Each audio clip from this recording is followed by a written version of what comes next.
Welcome to the Microsoft Security Insights Podcast with your hosts, Franklin Grimberg and Edward Walton, where we discuss Microsoft 365 security and Azure security news and products.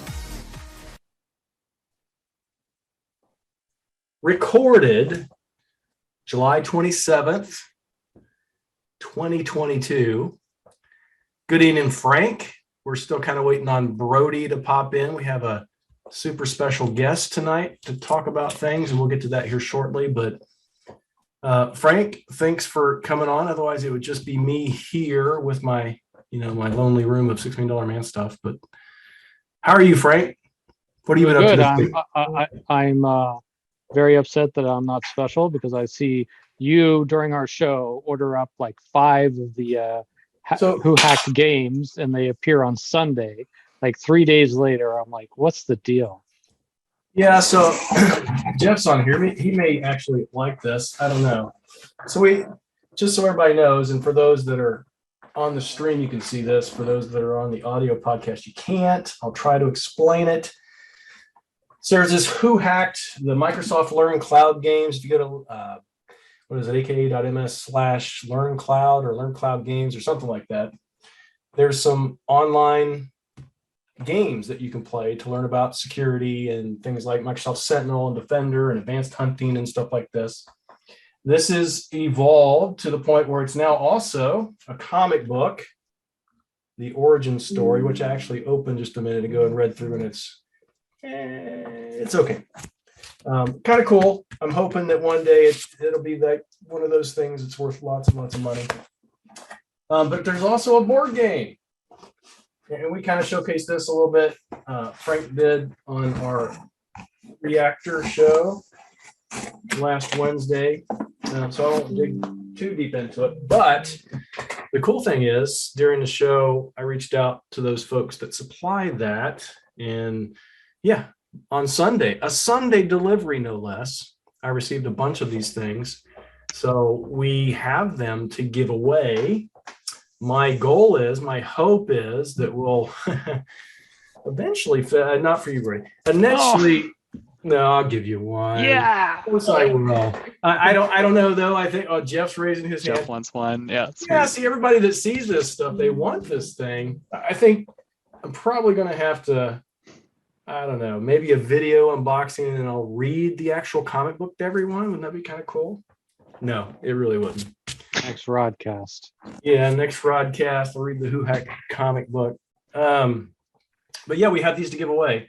My hope was that we could solicit our audience and the community, and even when the podcast rolls out next week, maybe we can give like a little link for folks in the show notes where folks can go and vote how we give these away, other than like Jeff did, just raising your hand and saying, hey, I want one. There is potential to acquire more, and of interest.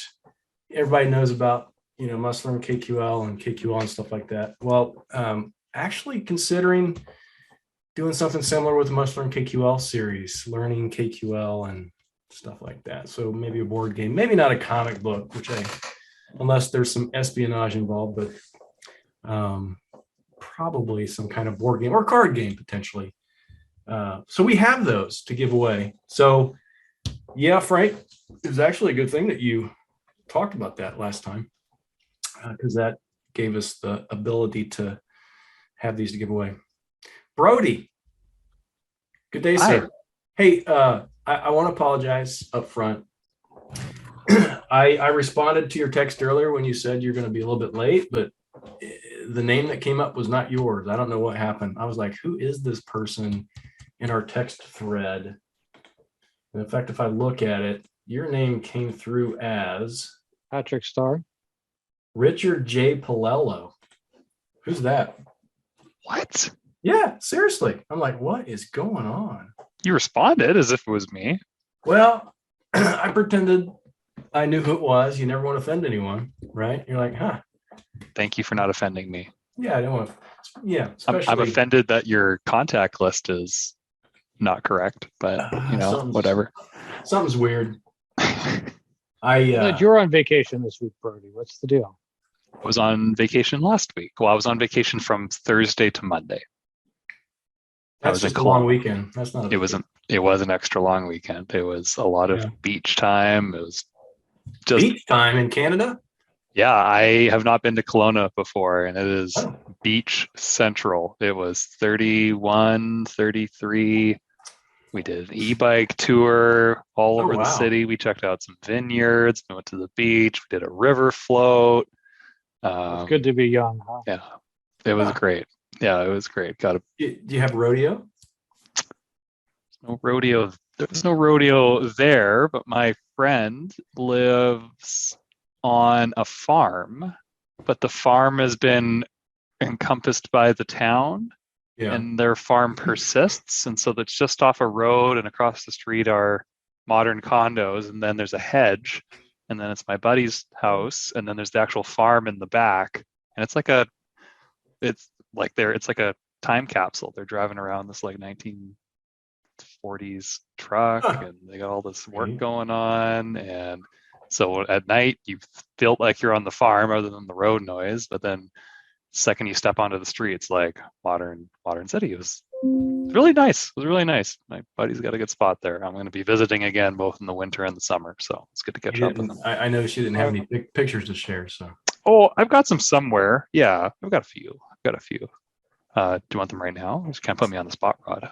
I like pull. That's all right. If you just want to describe them, that would be good too. Well, since Brody's here, I can get out of here. You guys have a great show. Bye. Appreciate it, Frank. We'll talk soon. Bye, Frank. So it's just you and I, Rod, and Jeff. Hi, Jeff. Nice to meet you. Hey, that's right. Just us. Right. What do you call us? I don't know. Us Toms. Is that what you call them? Two of the hens. It's the Toms. Spy versus Spy. Three Stooges comes to mind. Three Stooges. Curly, Larry, Moe. Yeah, it's all good. I'll be Curly. Who's doing the intro? Am I doing the intro? Are you doing the intro? Oh, we've already started. Really? We're rolling right now. Yeah, we're rolling. Hi, everybody. We couldn't wait for you. Just told everybody about your vacation. Well, that's nice. Well, Rod texted me, no worries, we'll chat till you get here, and I just assumed you'd wait till you streamed, but that's all good. Good. Yeah. We started, and Frank needed to go. So for those that are listening in and wondering what just happened to Frank, he didn't fall off the end of the earth. He actually is part of a huge project that he's trying to get completed, so he had to go. So it's you and I, Brody. Edward, of course, is in Mile High City, right?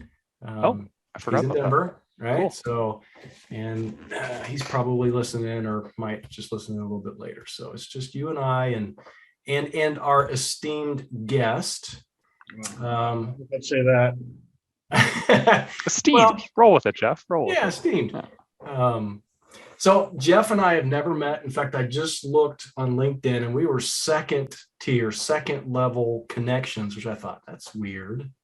So I went out and selected to connect with him.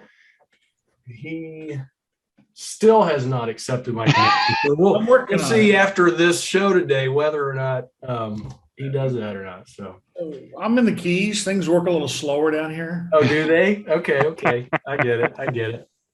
He's got to spell his last name here. That's a challenge. Well, so okay, that's where I was going with this. A lot of people, like on LinkedIn, they'll have how their last name or name is pronounced. No, Jeff doesn't do that. So I don't. Jeff, if you're familiar and you know Ed botches everybody's name, and I don't want to do that. I feel bad. I don't want to offend anybody. So I'm going to allow you to introduce yourself and give us some tips on how to pronounce your last name. Sure. My name is Jeff Schnegelberger. I'm a security gold black belt on Ed's team. Joined his team about a year ago. I answer to hey you, hey, various other noises, things I can't repeat on the podcast that my wife calls me, that would have to be bleeped. We don't bleep here, but yeah. Good stuff. I've been at Microsoft almost a little over 24 years. Wow. I hit 25 next June and been doing cyber stuff for last 6 years. Infrastructure, cloud, virtualization, all that sort of fun stuff leading up to Azure, and then into cyber. And then previous roles, I was a crisis manager. I did nothing but server downs for 3 years. Oh, wow. Okay. Yeah, that gives you gray hairs and it'll give you gray hairs and make you an alcoholic. Yes, Scotch was my friend. Numb the pain. Yeah. I was in support before that. So I've been several roles. Oh, I see. I thought you were in support for the Scotch. I thought that's what you're doing. No, we didn't have support in Scotch. That's a different story. We used to when I was a manager in support, we used to keep Scotch behind my beer fridge. The heathens on the phones couldn't have Scotch; they got beer. But love it. Wouldn't that heat up the Scotch though? What's that? Wouldn't that heat up the Scotch if it's right behind the fridge? No, actually, no. Okay, no. okay. It's all good. It's all good. Okay, Scotch is good. Yeah, That's good stuff. All right. Cool, Jeff. Good times. So 24, do you get a crystal at 25? I get a big crystal at 25. I've got all my crystals. One old boss let me go back and buy my 5-year when I got the 10-year. So I have 5, 10, 15, 20. I get a 25 in June. Don't know if I'm going for 30 yet or not. We'll see. Play it by ear. I find it interesting. Like the crystals, they look great. And I wonder what the ratio is. People take the money, people do the crystals, people who donate. Crystals look cool. I'm not gonna lie. I've got the full set. I'm just gonna go with the full set. Yeah, okay. I got it. I guess the 25 comes in a big hardened travel pack, like organized case. We'll do this again next June. I'll let you know. Please do. Michael Howard came on. He recently got his 25, and yeah, he said it arrived, and it was kind of like the nuclear codes. Just like it was very careful packaging for such a large crystal, which we can expect, right? So that's fair. I know one person that's going to has got their 30 or is going to get their 30 is Rick Engel over in the federal practice. Yeah. Yeah. I think Rick and I are first level on LinkedIn. So. Oh, I accepted your LinkedIn. Did you? All right. Just pressuring him, eh? Yeah. Oh, that's cool, Jeff. Yeah. It's always nice to have new connections. I absolutely love that. So I appreciate that. So Jeff, you said you started working on cyber stuff about 6 or 7 years ago. So what were you working on before? And what was that transition like, both from a like, hey, and you got to get on board this, or it just naturally evolved into that? I'd love to hear the story. Yeah, so I was doing Azure pre-sales, so Azure government, Azure commercial for federal. So most of my career has been in the federal practice. My buddy Ernie Ryan and John Wall conned me into going over to CSG back when it was a computer security group when Ann Johnson started it up. Nice. I went over there and promptly got my ass kicked because I didn't know anything about cyber. I mean, I knew security, but I didn't know the lingo. I didn't have any experience. And John Wall's my buddy. He's always told us that cyber and security is different. And we always laughed him off. And we were like, no, you're full of crap. You don't know, you're just making this up. And turns out he wasn't. So I went over there, got my ass kicked for the first 6-8 months. And that's when I decided it was time to go learn. So I went in the span of 3 years. I got my ISC Cloud Certified Security Professional, CCSP. Oh, yeah, that's it. I want that I got my CEH. So I got my Certified Ethical Hack. Mm-hmm.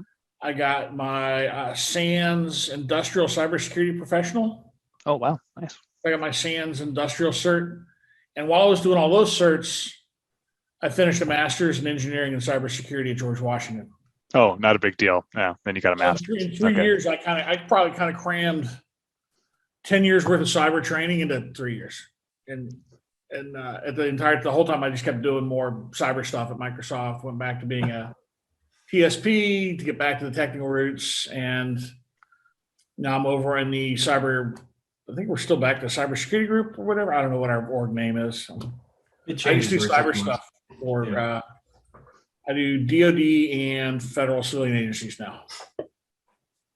Nice. That's really One of cool. the things that Ed mentioned in particular, specifically that you've been working on recently, I think, unless Ed was just trying to, punk me, the cross cloud security thing, which is I have a lot of interest in this because we see this a lot, right? See this with customers. It would be super paradise if all of our customers only use Microsoft stuff in our Microsoft cloud, but that's not the case. So I'm interested in what you're actually working on, particularly, I think Ed mentioned GCP stuff from cross cloud security and things like that. Yeah. So I would say the last month, Yeah. I probably spent more time in AWS and GCP than I have in Azure, which is quite the learning challenge. Interesting. I'm not going to poo-poo our competitors, but some ways they're better than us, and in some ways they're worse. So I've been playing a lot around with cross cloud. I just found like nobody was really on our team interested in doing it. So I'm like, I'll do it. Yeah. I'll shamelessly self-promote. I just did a blog on GCP, setting up GCP connector. It's in review right now. And then I just started writing one on cross-cloud security posture and Defender for Cloud today. So hopefully I'll get that done in the next few days. But you're right. It's none of our customers are one cloud only, or right. If they even are 100% Microsoft, they've got several subscriptions or several tenants in Microsoft, or they've got Azure Commercial and Azure Government, or they've got Azure Stack on-prem, or just straight up on-prem. We're never going to get out of this cross-cloud game. I think it's just always going to be there. Yeah. Good point. From the research I've done, we're the only ones that are digging into, okay, how do I extend that management plane across all the clouds? And that Azure Arc does that. And then we're also putting a lot of investment into extending not only the management plane, but the security plane. And I apologize, I talk with my hands. There's too many years of working around fighter pilots when I was in the Air Force. So if I point at my watch and go like this, It's all good, bud. Yeah. But it's interesting to get in and learn the AWS pieces and learn the Google pieces and how we're tying all that in. And I found that one thing in AWS that I really found interesting was they have an entire templated red team lab to stimulate Guardrail, which works really well for us in Sentinel. Once you get Guardrail set up via the S3 connector, the preview connector, you can go over into AWS, you run their script, and you light up all sorts of really cool stuff in Sentinel.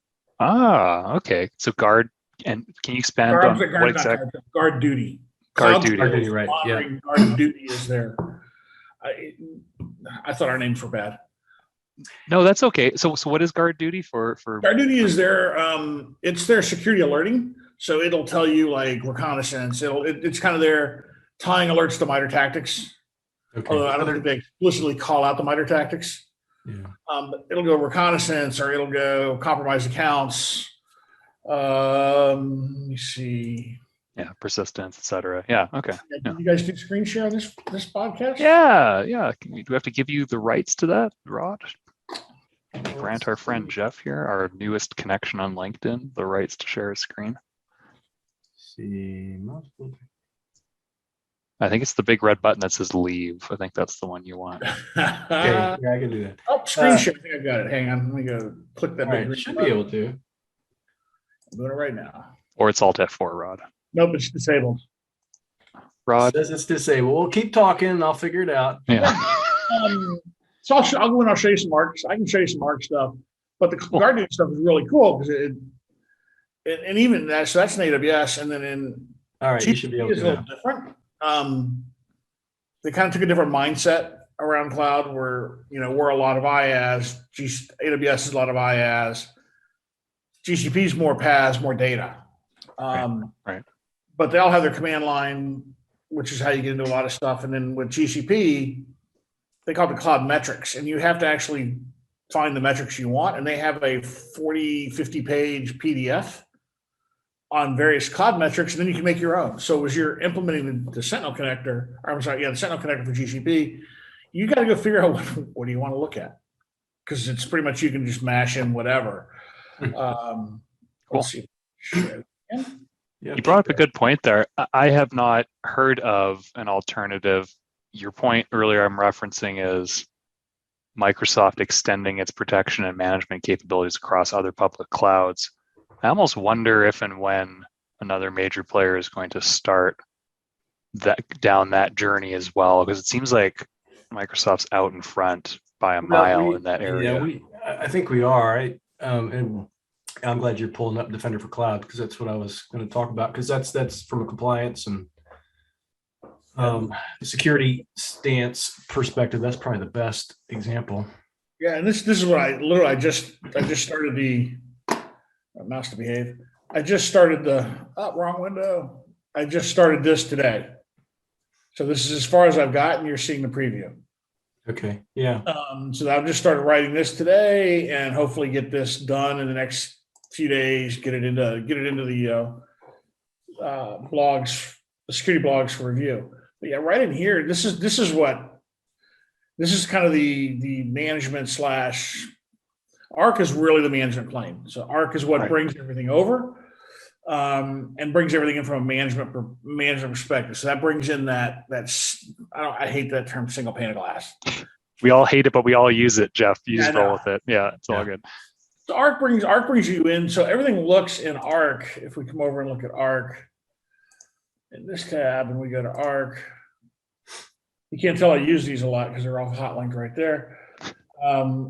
It makes your servers look like they're in Azure. So you can manage them. You can't turn them on, but once they're on, you can start playing with them. You can assign them into resource groups. We actually were having a debate the other day. In another young lady on our team, Mary Lieb, and I want to test this. If I put the machine in the resource group via Arc, will it get policy assigned to it? So like if I don't assign Defender for servers and Defender for cloud to GCP, but I put the GCP machines in a GCP resource group in Arc, will they get the policy?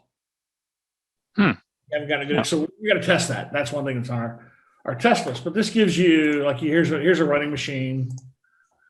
So this looks like it's running and it's in Azure. I can assign identity management to it. I can tag it. I can look at what extensions are installed.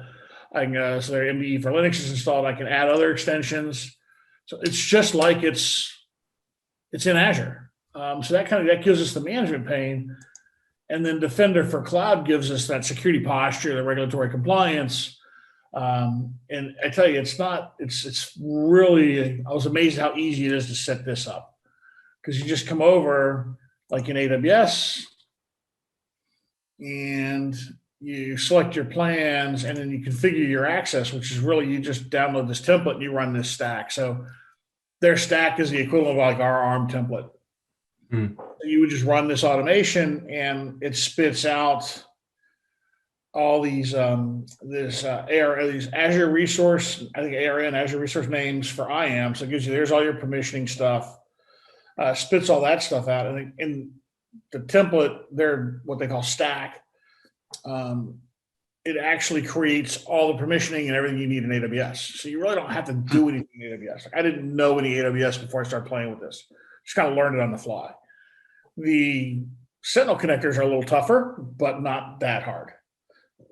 And then for GCP, for GCP, same kind of concept. Once you select your plans and then you complete your access, you just run this CLI, this GCP CLI here. It gives you a nice button here to go right to the GCP Cloud Shell, cut and paste that in, hit run, and it dumps out all of this information you need. It spits all that out. You literally just cut and paste it right into here and you're connected. And then once you get connected, you can do some interesting things. Like I set up governance rules. I was playing with this today. So now any high severity alert that we get out of GCP is automatically emailed to me, and I have 7 days to remediate that, or it starts sending nag mails. A medium severity, I have 14 days to remediate that. So you can then go, what's cool is we have a workbook. And you can come in, select all the subscriptions, and then you've got all your reporting, your remediation timeframes, all your priorities, who it's going to. But then once you select those and refresh these to go run that KQL, now you can start seeing what remediations you have out there. So now I'm looking across all three of my clouds, and I can go, okay, I've got ensure compute instances do not have public IP addresses. Okay, that's not completed. It's still on time. It's not overdue, and it's unassigned. So you can start seeing who all these tasks are assigned to and whether or not they're overdue. So you can see, like me, I've got 321 on-time tasks. Good job, Jeff. This is really slick. I'm gonna get busy. Yeah. It is. The one thing I think, like initially, that I start thinking here is obviously with these multi-cloud environments, and I mean, this makes it easy. Obviously, there's some complexity trying to tie all this stuff together from a management perspective. Are you finding one cloud a little bit more challenging than another? Like, are the security issues that get raised, are they different, or are they everybody pretty much the same? A lot of them are the same. It's there's definitely more. And again, I hate to sound like the typical Microsoft. Our stuff is better, rah. But from a security perspective, our stuff is better. Well, and maybe better is not the word. I think more intuitive, more. That's probably because we have the policies, right? You enable your policies, and then you start with policies, then you move on to security. If you get the policies and stuff aligned, then you don't have to, you have to worry, but you have less to worry about. I just, maybe that's the piece that, again, not better. It's just, it's a different approach, I think. Yeah. There's a compliance, like my degree, and this is going to sound funny. I have a master's engineering cybersecurity in compliance and policy. Yeah. So I'm the only one I know that has an actual engineering degree, and I did no math. Zero math. Well, they tell you you're going to use math. My friends that are real engineers, but me too tells you that. That's why I like this, because I can look at this and I can look at the compliance and what control frameworks did I use. Yeah. So here I can look at all three of my clouds, and I see, and again, this one is based upon SecureScore. I can go in and look at different control frameworks. Right. So these are all the things I'm looking at from a SecureScore. I can click, let's go to my Sentinel subscription, view recommendations. And now I'm going to get all the recommendations for SecureScore. Now I can change these and add in and change, like, what frameworks do I want to look at.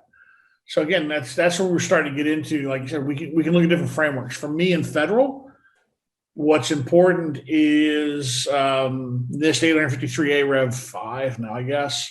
NIST 800-171. Some of those are what are important to me. So the nice thing is when you configure these clouds, when you come back down here under the environment settings and you configure the various clouds, you can actually pick and choose what control frameworks or GCP and for AWS you want to use, along with Azure. So you've got all the different frameworks that you can choose from, and then you can start pivoting, digging into those. So just from a control framework perspective, it's really nice. So here's all the control frameworks that we can dig into. So if we want to look at, like, let's just say AWS CIS 1.20, yeah, we're rocking it. Got a few green marks. Yeah, I mean, so now we're looking at AWS. We're looking at the AWS control framework. Now I can bounce this back. Let's look at NIST 853 Rev 4.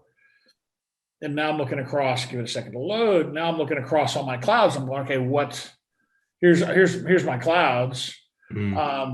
What's my control frameworks looking at? So if you're looking at control frameworks and you've got multiple clouds, this is a great place to come to. Especially that access control. That scares me. Sorry. Yeah.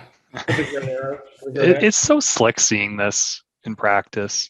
There's so many frameworks that organizations need to work with. It's to have a single pane of glass where you can go and click through and see how you match up and find remediation actions. Like, this has got to be just such a clutch capability for most organizations. You mentioned something earlier, Brody, I thought was kind of an interesting question.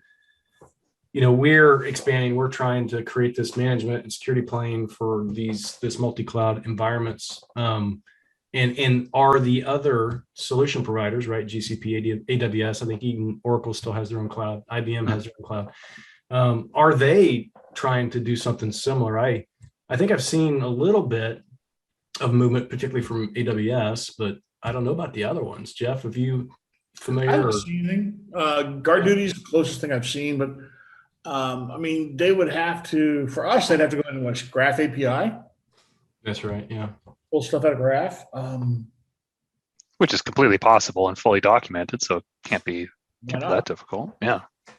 So what are your limits? You said you could power off the machines, but it looks like you can do basically every other thing. So what's the small list of things you can't perform on these hybrid cloud assets? If I look at Arc, let's just go to the Arc Windows machine. And the icon is how you can tell the difference between between our machines and Arc machines. Okay. So if I look at the overview, I can start playing around in here. So I'm looking at this in Arc, but if I actually were to come over and look at virtual machines. Oh, it actually shows you on the right, cloud provider, GCP, Google Virtualization Engine. Yeah. So it's pulling all the OS data, the IaaS. So when I built this, I intentionally put all my GCP stuff. Why is it not showing up in my resource group? Where's my subscriptions? I would do the same. Organize it that way. Makes sense. Why wouldn't you? Why is my GCP group subscription? Live demos. Way too many subscriptions. Our demo environment. Oh, look, there's some Edward Walton sandboxes on your screen. I know. I need to go delete those. Yeah, you wouldn't mind. Oops, GCP. Interesting.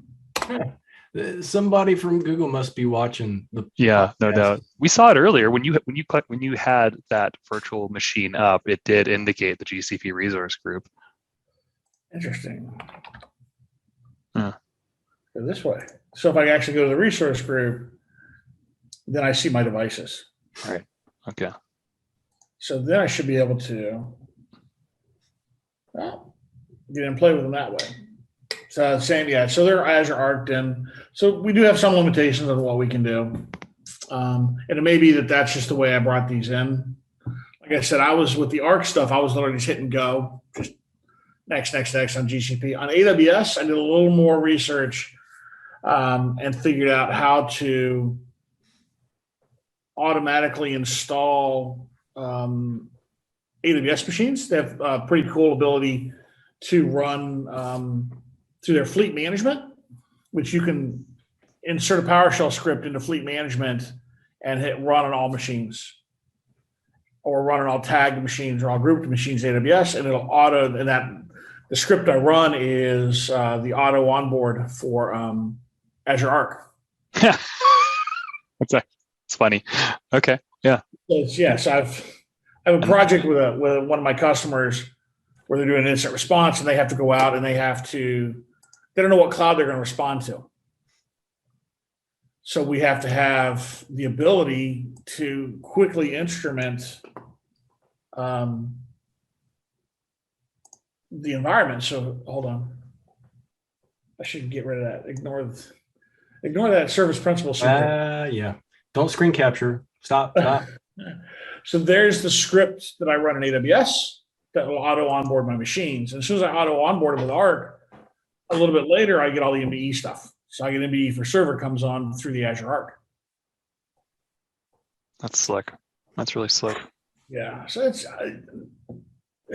we're doing some really cool stuff, especially over here in Sentinel. If you come over into Sentinel and you look at Amazon in the S3 preview connector.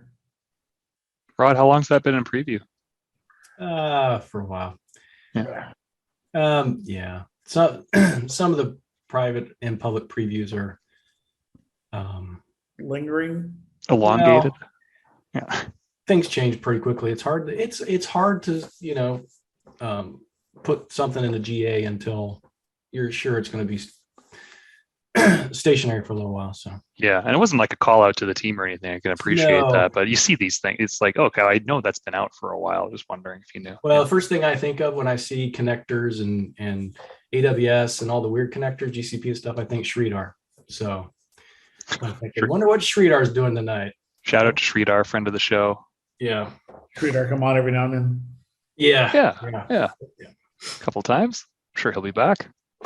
So here's AWS. And if I want to kind of just do some sample queries or some sample findings, you literally just come over. It's just like Defender for Cloud. If my mouse wants to work.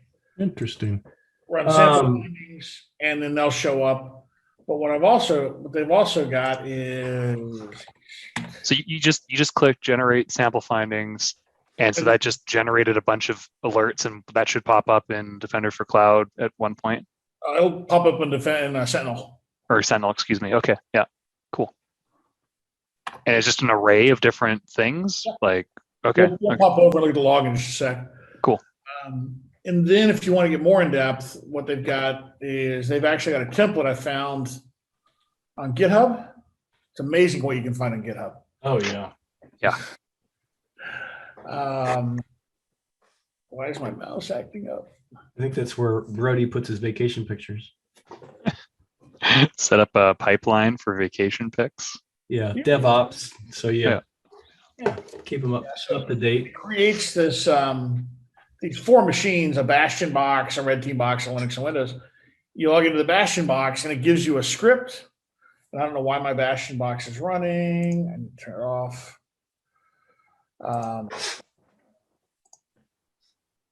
Then their language is a little different than ours, but log into the Bastion box, you run a script, and it goes out and it attacks.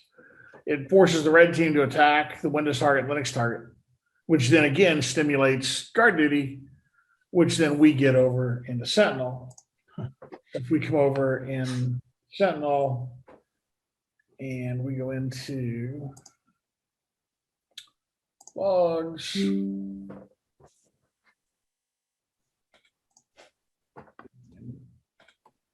Like I said, I'm in the keys, so everything is just a little more laid back down That's here. okay. This is a laid back show. We don't have Ed interrupting and mispronouncing your last name. Well, it's pronounced exactly how it's spelled, so you always wonder. Yeah. Oh, he'd find a way. He'd find a way. Shout out Ed, friend of the show. Friend of the show. Yeah. Oh, he's actually. What did he tell me? He's running a race while he's there. So. Oh, good. That's great. I know he was keen to get back into it, so that's good. I'm glad to hear he's doing that. Yeah. Okay, here we go. Some KQL. Jeff showing us how it's done. Jeff, did you learn? I'm like, again, no math, and I always get my greater than less than's backwards. Same. It's the alligator wants the bigger fish. There it is. You can just use the time range drop down. Yeah, but then you got to go custom, and you got to pick. Yeah, I know. It's easy to type where time generated greater equal to go, and if it doesn't run, then I flip the little caret the other direction. Yeah. The method of my madness. But here you can see. Let's just do. Oh, look at that. Trojan pen test persistence. Yeah, we'll just do activity type. Just kind of get an idea of what we're looking at. So yeah, so we can get, these are the samples that when you click that sample, this is what it generates. Wow. Okay. So the entire range of potential activities. Look at all that. Do a distinct activity type real quick. I want to see. Just replace project with distinct. Do what? Replace project with distinct. Yeah, Oh, it's fine. I just want to see how many there actually are. There you go. Then run that. So there's 106. All right. Cool. Cool. That is awesome. Jeff, have you heard of Must Learn KQL? Yeah, I'm getting there. Ren is my buddy tech. If you know Ren, Yep. Yeah, we do. Friend of the show. Ren hammers me on my KQL skills. Okay. Well, I'll tell you what, Jeff, I need to also get on it as well because of the restructure at Microsoft. Now I'm no longer bound by just modern work security technology. So all of a sudden I'm on a Sentinel gig, and a different Sentinel gig than I thought I would be. And it's right in the middle. It's not like deploying Sentinel. It's like, hey, we need you to help tune these alerts that we already have. I'm like, oh, okay. Well, time to learn with my pants on fire. So I think I know a website that I could go to learn some KQL. There's a couple of them. There's a couple. Yeah. So let's see. So there's, I mean, you can get, let's see if we do a pipe, my biggest problem is typing skills. Is your keyboard also Bluetooth or what? Yeah. Yeah. Yeah, I learned that hard lesson recently. I actually have it keyboard with the cable now. Yeah. Good Well, so Diablo Immortal just came out in beta. Yes, Jeff, I play it all the time. And I can't play it because I'm on the USB box here and everything's USB. So I've got my Bluetooth fob for my keyboard plugged into my laptop, but I still get the lag on the monitors. Right. So that's ensued in several deaths this week already. Oh, that's too bad. It's like my dude won't do what I want him to do. Yeah. But yeah, I am on mobile with that game a lot. I do have a desktop and I play it on my desktop, but man, am I finding it so easy to just hop in on mobile just for a quick rift or something, and it's just so easy. Like, anyway, I don't want to get into it too much. Mobile. I haven't played on the. I didn't try it on my iPad. You should try it. It was designed for mobile, and then the community was like, Diablo, not for PC? What's wrong with you, Blizzard? And then they put it out on PC. So check it out on mobile, and I'll ping you on the side to talk about that further. That's interesting. I've found that more recently too, where it's been better designed for mobile than the PC, and it actually runs better on mobile than it can. If you, Jeff's right though. The latency for games, if like you want to get into PvP, you want the mouse and keyboard, right? I don't know how kids these days do it on their phones. It's insane to me. But yeah, I digress. I'm getting old, so for those of you not 45 yet, just wait for it at 45. They start going by 50. You will have these. Glasses. I need to put mine on. I should start doing that more. Thank you, Jeff, for the public service announcements. Take care of yourselves out there, IT and security professionals. That's right, because you're looking at screens all day long. So we actually include a workbook, which is nice. So once you set up the connector, we got a couple of workbooks. So we can take that data and we can visualize it over here. Of course we do. What were we saying, Rod? Oh, I'll wait for this one. I want to see the workbook. Okay.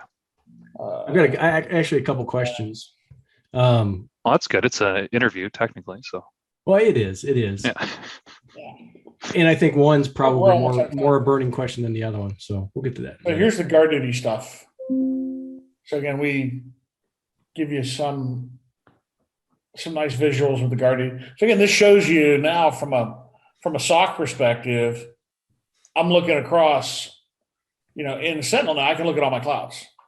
Because these are just KQL queries. I could grab all of this stuff and join or union with Azure tables or GCP tables. Yeah. I don't know if we have. That's the beauty and power of KQL, right? And why it's such a necessity to learn. Because it literally powers everything. Anything data centric within the cloud, whether it's security or not, right? You can produce a lot of these dashboards.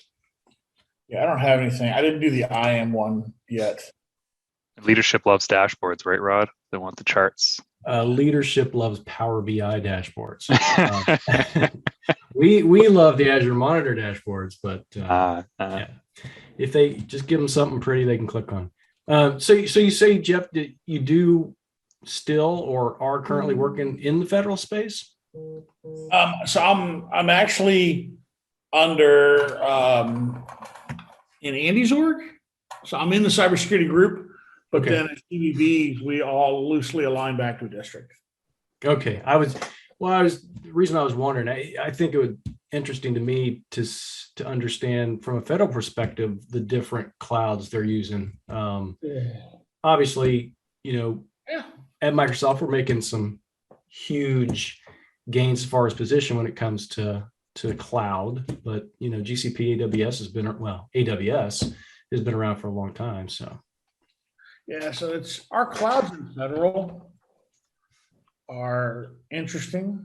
Let me do this. Yeah, I'm familiar with a lot of federal orgs that do a lot of multi-cloud stuff. Oh well, and not just GCP, AWS, Azure, but commercial and gov, because sometimes features that exist in commercial that they absolutely need do not exist in gov, which is kind of interesting. Yeah, so I'm the Azure Gov guy for our team. So anybody that has a defense industrial based customer, I don't know where that just went, comes to me for help. So what I put together was this kind of cheat sheet that I'm willing to share, which explains, so basically here's all of our Gov clouds in the US. I need this. What their accreditations are. Yeah. So we have, I call it 6.5 clouds because DoD is really a region. So in Azure, we've got commercial, we've got Gov, and then the DoD region.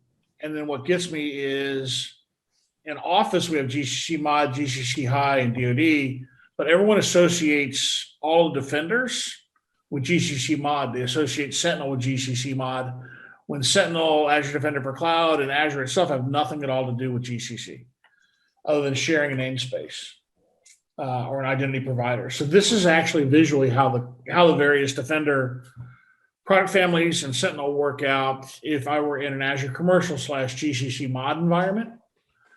Could you, while you're doing that, because the podcast is audio, so we're doing a video here and you're sharing, just kind of explain it a little bit as you go along as well. Yeah. So in an O365 commercial, or what we call government community cloud moderate, so Azure commercial is FedRAMP High accredited. GCC moderate is FedRAMP moderate accredited. So we can legally put that moderate lower level information in the Azure commercial. So in this cloud, we share an identity provider. So Azure Active Directory is our identity provider across public and GCC mod. So I get my identity out of Azure commercial. Okay. Azure Defender or Defender for Cloud, Microsoft Defender for Cloud, and Sentinel sit in actually Azure commercial. So the services run in commercial. For the Defender suite for Office, for GCC moderate, those services actually run in an Azure government data center, but they don't touch the Azure government fabric or the Azure government compute storage network. Oh, interesting. So That's for all the Defender solutions. That's for the M365 Defender. Okay, so the suite for commercial sit over in Azure commercial, but there's actually a line of segregation for GCC mod because again, we don't want GCC mod information living with Azure commercial, Azure Gov. So we have a hard boundary line essentially between the Defender solutions. Their compute storage network don't run on the same compute storage network stamps and Gov. They live in the same data centers. And then if you look at GCC High plus DoD, everything lives in an Azure government data center in Azure government on the same compute storage network. And the identity used to be called Fairfax, is now called Arlington. We share the same identity between GCC High, DoD, and Azure government. So that identity provider is the same. So the GCC High story is much easier because everything equals Azure Gov. When you're in GCC mod, some things live in the Azure Gov data center, but some security stuff lives in Azure commercial. Is that changing? No, it's changed. It used to be worse than this. Okay. This has actually gotten significantly better over the last couple of years. This slide deck has gone through, I don't know how many iterations, where it was significantly worse. Well, the people watching right now, Jeff, live, love the visuals. I think everybody can appreciate being able to see this properly. It is a complicated topic. And I guess I probably should write I never thought about writing a blog on this because I get so ingrained in my brain. I just assume everybody knows it. But I'm learning as I work with more defense industrial based customers. They don't. Yeah. I think blog should be your first. Yeah, you should do that quickly. That's an old. So yeah, so we get a lot of questions around. I'm gonna stop sharing. We get a lot of questions around. Can I put this in Gov? Can I do this in Gov? There's a really good link that talks about what features are in Gov, what's in Sentinel, what's in. Yeah. And that's my go-to. I dump that to customers. I'm like, here, this is, and that's really the only difference. The only difference when you're talking from an implementation perspective are the feature sets, and the big gotcha is the API endpoints. So if you're writing into the Graph API, your endpoints change. If you're doing Defender for Endpoint, your URLs change, most likely from a .com to a .us. So there's little nuances like that that we deal with a lot in the Gov space.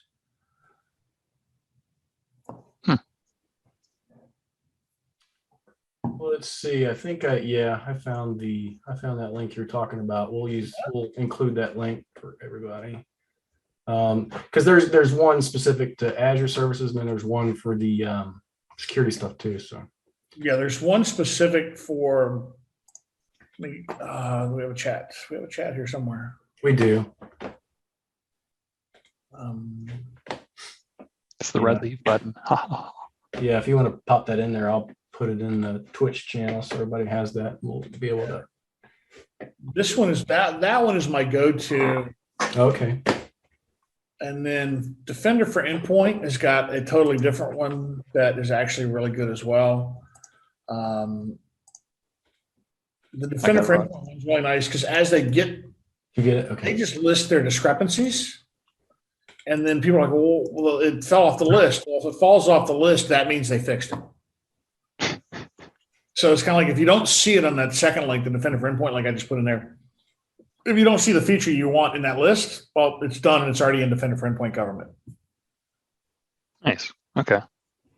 There's a also one. I don't know if you ever use this, the Azure Government and Global Azure, like the logins and links and stuff like that. I don't know if you've ever seen that one. Is that the spreadsheet that comes with Defender Endpoint?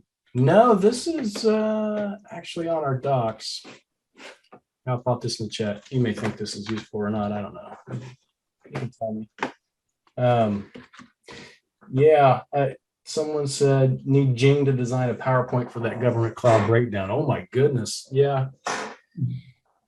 Jeff, have you seen Jing's PowerPoint decks? No. Oh my goodness. He does some really good architecture. He's the master at PowerPoint animations. I've never seen anything like it. Can't be better than Simos. Mark Simos is the king of PowerPoint. So I love the amount of information in Mark's. It's too much information for me. It can.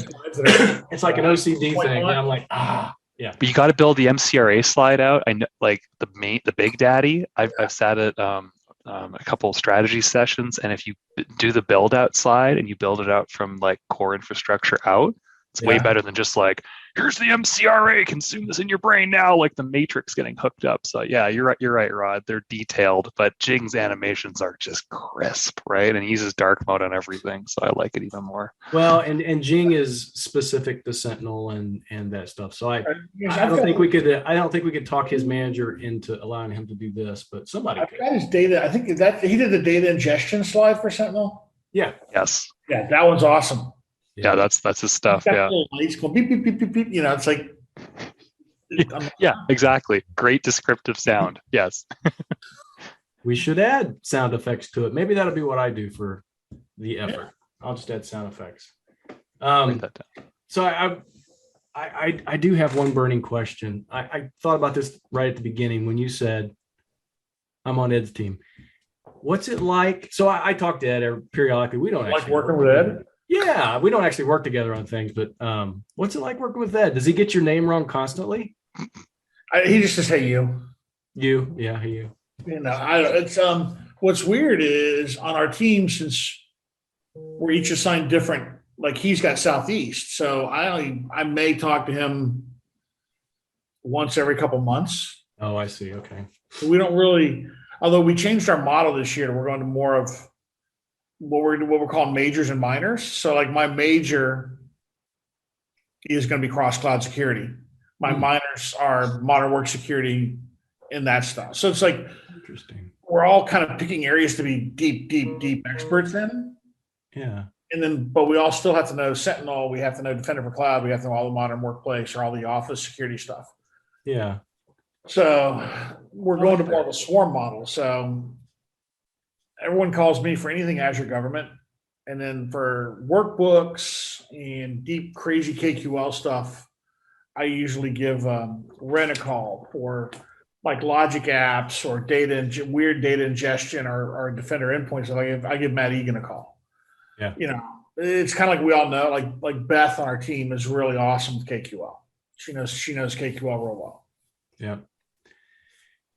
That's good to know. We're doing the same thing in consulting. Sorry, Rod, I stepped on you. We're doing the same thing in industry solutions consulting, where the major minor mindset, although it's not quite defined yet, we're all figuring it out. So you could major in like an area like security, but then maybe minor in an industry, or vice versa, major in an industry and minor in a technology. It's interesting how that reshaping is going. I think in the long run it's going to make a lot of sense, but just right now it's kind of the transition. I don't know how you feel about that right now, but everything's kind of dust is settling, so to speak, right, Jeff?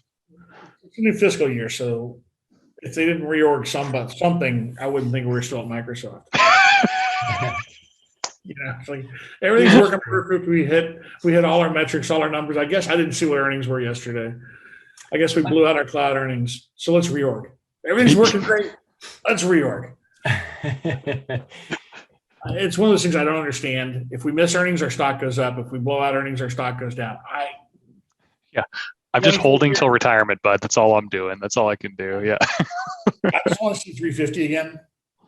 Oh, that'd be nice. Yeah, that'd be nice. If you retired at the peak of the COVID bump and the work from home bump, and you were at Microsoft for decades, you have a nice time. Let's put it that way. Yeah. You gotta know when to get out of it. But yeah, it's so I like the majors and minors thing and going to more of a swarm. I like that. So there's always going to be like one or two or maybe three of us like on our team working issues. Because you can't know it all, especially with Sentinel. I mean, Rod can probably, except Rod. Rod knows everything in Sentinel. Except Rod, yeah, no doubt. Well, and we have customers ask, like I've worked in financial services since joining Microsoft, and they will straight up ask, what are other financial services customers doing? Yeah. And, it's like, this is my first one. I don't know, but that is a good question. And we should be bringing industry specific knowledge to help, because not even the industry players themselves need to know what's happening, and maybe they're not talking all the time to one another, right? So we're getting very siloed. And the other thing, like with Sentinel, is like you've got your data people. Like Ren is bringing in data, visualizing data, workbooks, KQL. He's a master. But then you've got folks that are like hunters, Python, the notebooks and folks like that know that machine learning stuff. I mean, you could have three different people doing three different roles in Sentinel just by itself. There's so much in that. And I think Sentinel's just, the more I learn about Sentinel, the more it's awesome. Well, and it's really just about learning existing services. Sentinel is just a data aggregation tool for security, right? It's the underlying services that you need to know about: logic apps, log analytics, ADX, all the good stuff. Yeah, it's interesting you say that, because when we're talking to our boss, it's like we need to hire, like I begged, we got a couple of openings in the team, like we need an Azure infrastructure specialist. Because so much of the stuff in Sentinel is how do you configure the Azure function app to bring in the GCP stuff. Sort through the GCP, because so GCP uses an Azure function app to go query the cloud metrics and then dumps them into Sentinel. So I had to learn how to troubleshoot Azure function apps to make the GCP stuff work. And there's so much of that. It takes you back to the early days when IT operations folks, you literally had to know something about everything, right? Yeah. You couldn't just be a server guy. You couldn't just be a network guy. If power runs through it, it's your responsibility. Yeah. So we're back to that again, right? Yeah. Which actually kind of takes us back to the beginning of when we first started talking about my background. Is I'm so happy I came up through the ranks as an infrastructure networking guy. I learned networking, virtualization, Hyper-V, and then cloud. So it's coming up from that infrastructure path gave me a lot of background that I can leverage in the cyber area because I understand how all that stuff works. And then now just overlay security on top of that. Yeah. That's pretty awesome. So working with Ed's okay. You mentioned some other folks. It's okay because he barely works with them, I think is what my takeaway from that. He's like, I don't have to talk to him, but every once in a while. So you mentioned Ren, right? You mentioned Matt. You did mention Beth, and of course Ed. So we've had Ren on. We've had Matt a couple times. We've not had Beth on. And Jeff, you're part of that team too. It's almost, I feel like it's like collecting baseball cards. We've almost collected the whole set. We just need to have Beth on. We need to get Drew Nichols on. Oh, he's yeah. like a little Energizer bunny. I think he's still in his 20s. He just got married. He hasn't been at Microsoft long enough to get jaded and gray hair yet. Well, if he's married, he's probably lost a little bit of energy. So he still thinks the world is round. He hasn't realized it's flat yet. Yeah. He's good. That's good. Yeah, we'll do that. Identity. Jeff, put in a good word for us. We're always welcoming new guests. Like, you wouldn't mind send an email and copy us, and we'll do the rest. Bud, thank you for the suggestions. Well, Ed's always asking us, when are you going to come on? Yeah, good. So it's been an okay time, right? It's not scary. I'm watching. If I had a little meter, I could see the ratings meter just drop. No, we don't. We don't have a ratings meter. It's all good. People just get to it later when they get to it. If anything, ratings are probably up because Ed's not here, because other people get to ask some questions for once. So that's good. Yeah. Before we start to close here, I did want to mention, just for those listeners, because this question's come up a few times on the show recently. We did announce today that Microsoft Ignite is happening in October. And if you go to ignite.microsoft.com right now, you can sign up to be notified when registration opens in August. Where's it? They're going to do it in Vegas? No, it's in Redmond. I'll have more to share on that later. Jeff's reaction. There's still some NDA stuff about that we can't necessarily talk about yet. But it is happening. That's cool. Yeah, Jeff, you could dial in remotely from Vegas, so you could just go to Vegas and then get on the call. That's what I would want to do. It's going to be right here in the keys. I'm looking out over the channel in my backyard of my house. That's fair, Jeff. I would do the same thing. Rod. So Microsoft Security Insights podcast meetup at Ignite. Sounds like you can make that happen. Let me know. Yeah, we'll see about that. We'll see how we're gonna make things like that work. But it's definitely on the table.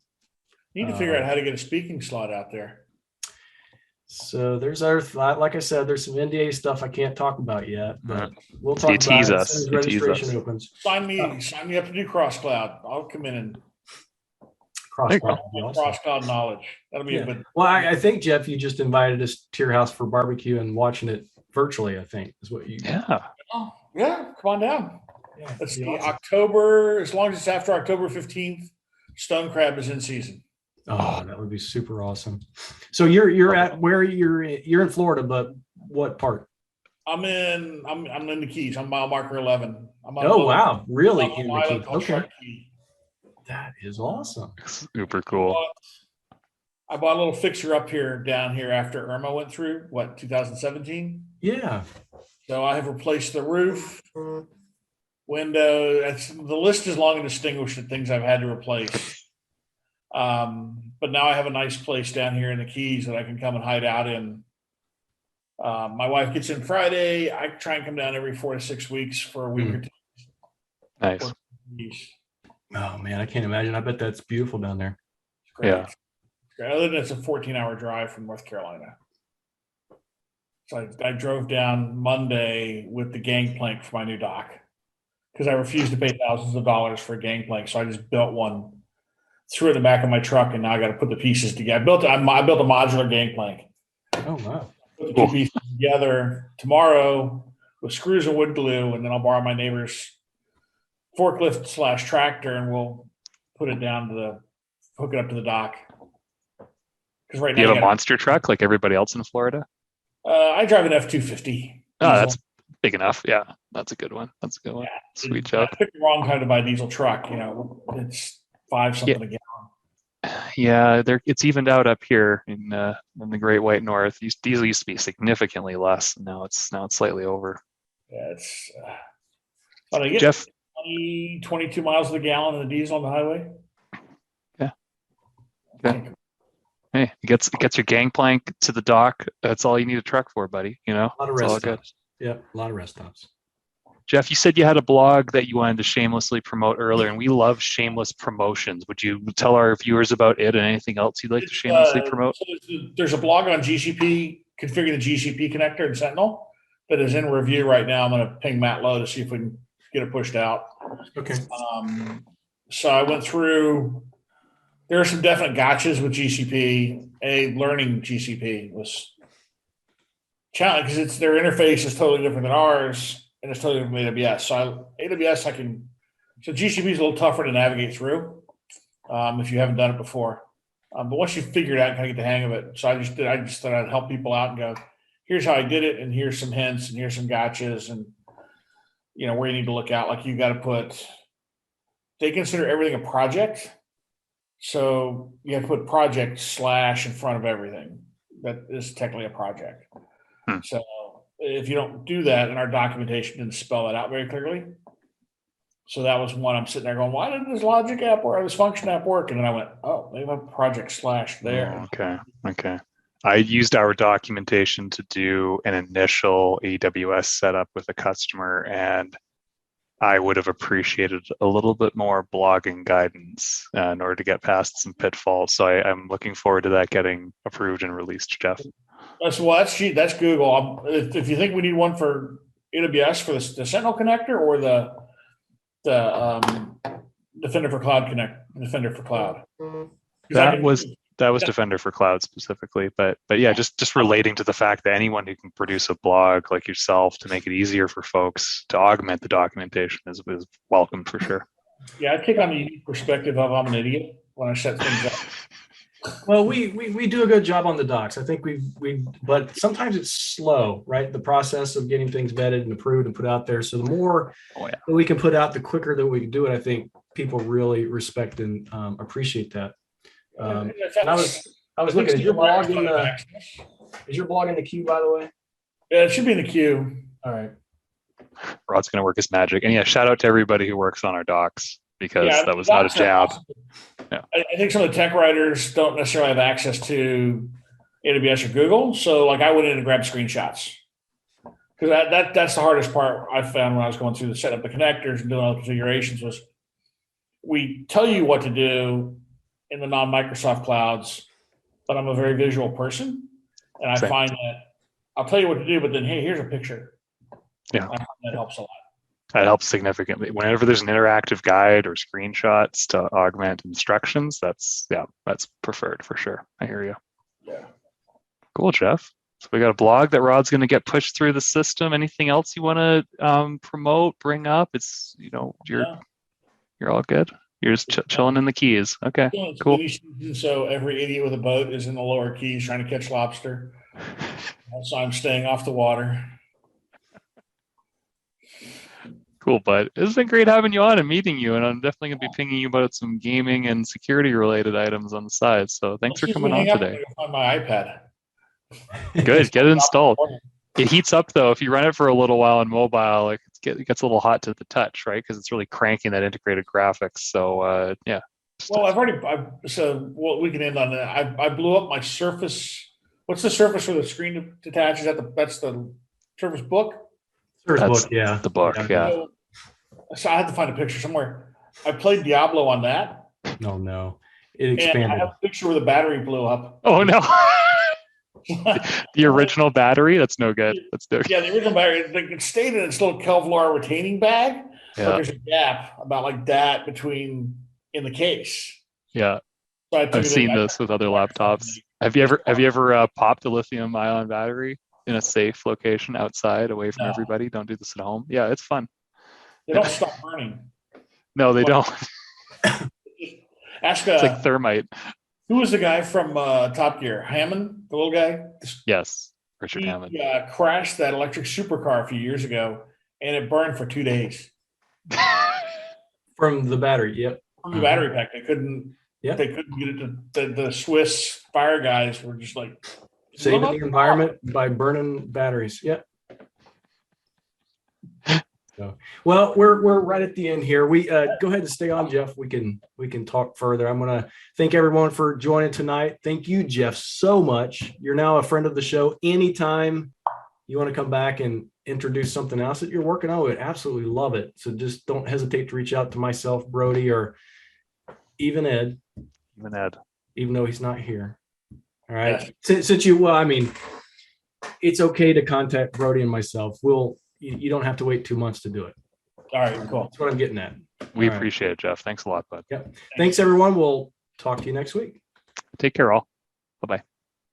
Oh, by the way, Frank, we need to get like an ending audio thing for our podcast.